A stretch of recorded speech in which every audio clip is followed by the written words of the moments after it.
Good morning. সকাল সকাল ready হয়ে আমরা বেরিয়ে পড়েছি। আজকে যাচ্ছি দিল্লিতে আমাদের একটু ডক্টরের অ্যাপয়েন্টমেন্ট আছে, কিছু কাজকর্ম আছে, সেই জন্য একদম বাজছে সকাল 8টা। আমরা একদম রেডি হয়ে বেরিয়ে পড়েছি। সকালের দিকে রাস্তা একদম ফাঁকা, বেশ ভালো লাগছে। আর একটা উইকডেজ, বুধবার, তো ফাঁকাই পাবো একটু রাস্তা। সত্যি সময়ের সাথে সাথে কত কিছুই না বদলে যায়। আগে দিল্লি থেকে এখানে আসতাম ঘুরতে, আর এখন এখান থেকে যাচ্ছি দিল্লি। আর রাস্তার দুই পাশে দেখুন, এই পার্পল কালারের যে ফুলগুলো হয়েছে এই বড় বড় গাছগুলোতে, কি অসম্ভব সুন্দর লাগছে দেখতে। আসলে আবার আপনারা ভাববেন যে আমরা দিল্লি ডক্টর অ্যাপয়েন্টমেন্টে কেন যাচ্ছি, এখানে কি কোনো ভালো ডক্টর পাওয়া যায় না? এখানে ভালো ডক্টরও পাওয়া যায়, এখানে ভালো হসপিটাল আছে, সব কিছুই আছে।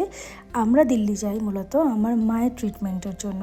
আমার মায়ের ট্রিটমেন্ট দিল্লি থেকে চলে, যে কারণে আমরা ওখানে যাই। আর আমার মাও ওয়েস্ট বেঙ্গল থেকে দিল্লিতে চলে আসে, ওখানে ওনার ট্রিটমেন্ট হয়, তারপরে উনি ফেরত চলে যান, আমরা এদিকে চলে আসি। তো এই কারণেই আমাদের দিল্লি যাওয়া হয়।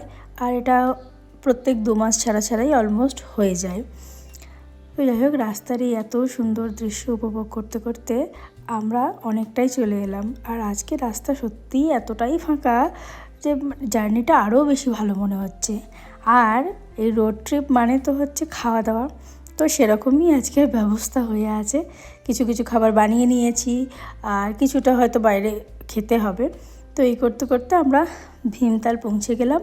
আর আজকে দেখছি ভীমতালটাও খালি। তো বাড়ির থেকে ফ্লাক্সে গরম জল নিয়ে নিয়েছি, আর এই কফির ছোট ছোট স্যাশগুলো নিয়ে নিয়েছি, কারণ রাস্তায় দাঁড়িয়ে আমরা কোথাও একটা গাড়ির মধ্যে বসেই কফিটা বানিয়ে খেয়ে নেবো। কারণ কফির জন্য দোকানে দাঁড়ানো মানে প্রায় 0.5 ঘন্টা 40 মিনিট চলে যাওয়া।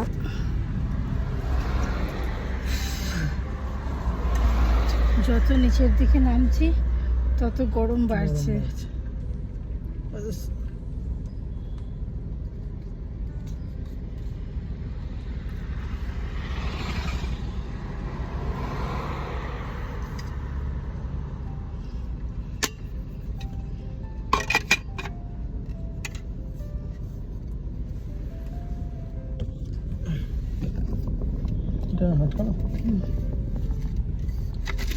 আর কফির সাথে খাওয়ার জন্য এই ফ্রুট বানগুলো এনেছি। তো আমাদের রোড ট্রিপের আর একটা ম্যান্ডেটরি খাবার দাবার হচ্ছে সুজির হালুয়া। আমরা যখনই রোড ট্রিপে বেরোই সুজির হালুয়াটা আমাদের সাথে থাকে, মাস্ট। ওই ব্রেকফাস্টের বদলে এটাই